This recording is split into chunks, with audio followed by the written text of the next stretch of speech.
bukas, pagkatapos ng contest, lilipat na tayo ng matitiran, ha? Basta ngayon, focus ka lang, ha? Wala ka nakita. Wala ka narinig, ha? Naintindihan mo? Opo.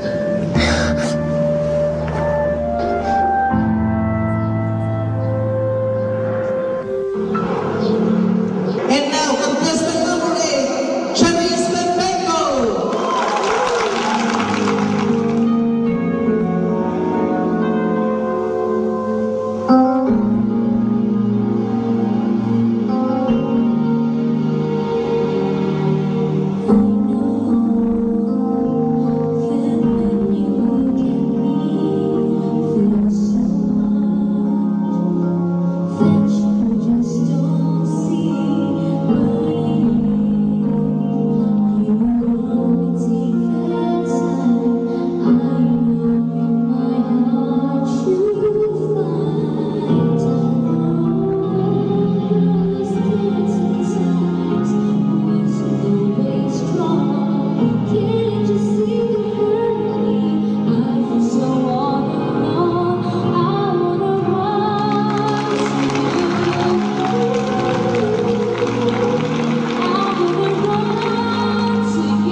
Before we announce the winners, about a special award, Best in Costume.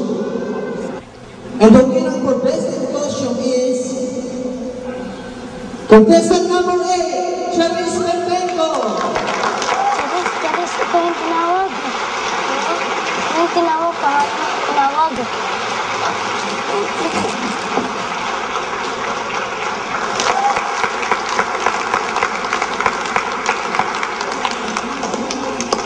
Inig, ang ganda-ganda naman ang damit mo. Saan niyo yung binili?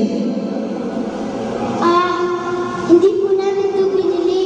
Binili po ito sa akin ng mami ko. Talaga? Asa si mami mo? Ayun po, oh.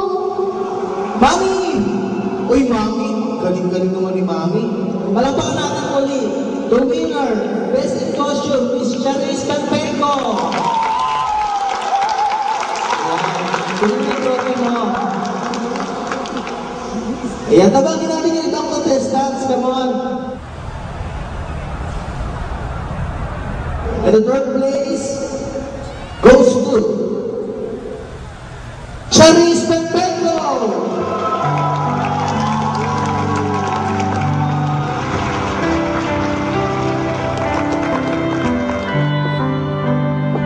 Lumipat kami na matitirhan. Nagsimula kami mabuhay na kaming tatlo lang. Si Mami, ako, at si Carl. Dito na po ba tayo titira? Oo. Makit na kayo, ha? Akit na, sige. Sige po. Salamat, Mano. Tara. Bilis.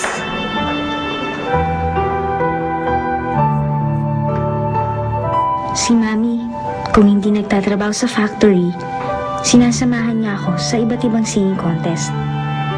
At kahit hirap, pinaghahandaan niya bawat laban ko. O, sige, dito na lang. Okay na yan. Ayan, banda rito. Pasensya na sana, Mare, ha? Naku, kesa naman bumili pa ako ng bagong damit ni Charisse, mas makakatipid kung ako mananahin. Okay lang, walang problema yun. Basta besoli mo itong makina ko, pangkapos ka na, ha? Siya nga pala, may dala akong maestrang tela. Baka magamit Maraming mo. salamat! Gagamit mo yan. Sige, Ay, ang dito na ganda. ako, Mare, ha? Sige. Si Mami, ang mga kapitbahay namin, ang mga teacher ko, mga kaibigan, mga kaklase.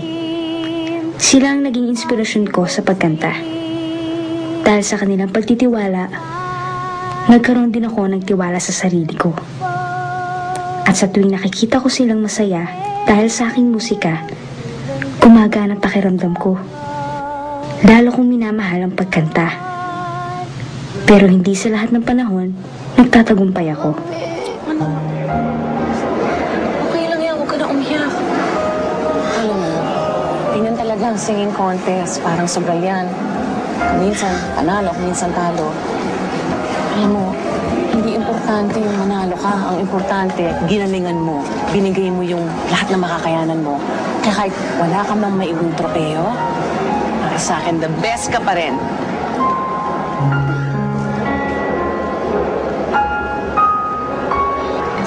Bilib din naman ako dito kay Maring Raquel, no? Ano niya kaya nabubuhay yung dalawang anak niya? Abe, nasa pagtsatsaga yan. Pero minsan mahirap din eh. Alam mo, malaki yung tulong talaga kapag nananalo si Charis sa mga singing contest. Kaya lang, minsan naaawa na rin ako sa anak ko. Napapagod sa kapupuyat. Di naman yata siya masaya eh.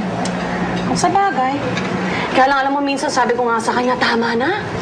Napapagod na ako sa kapupuyat, pangit ako. Kanya lang, alam mo bang ginawa, umiyak. At ang sabi ba naman sa akin, siya na lang daw ang pupunta dun sa singing contest mag-isa niya.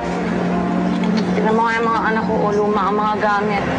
Eh, hindi ko nga maibili ng mga magagandang gamit yan, hindi ko makabigyan ng luho.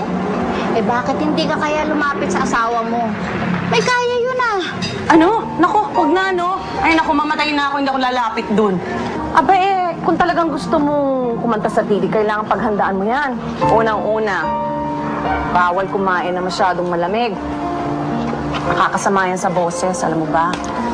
Eh naman, ang sarap-sarap po niyan eh. Sarap nga eh, ang dami mo na kayo nakain. Kuya mong tapon yan. Alam mo ba, hindi lahat ng masasarap eh nakakabuti. Siyempre, kung may gusto kang abutin, eh kailangan naman magsasakripisyo ka din. Ganun yun.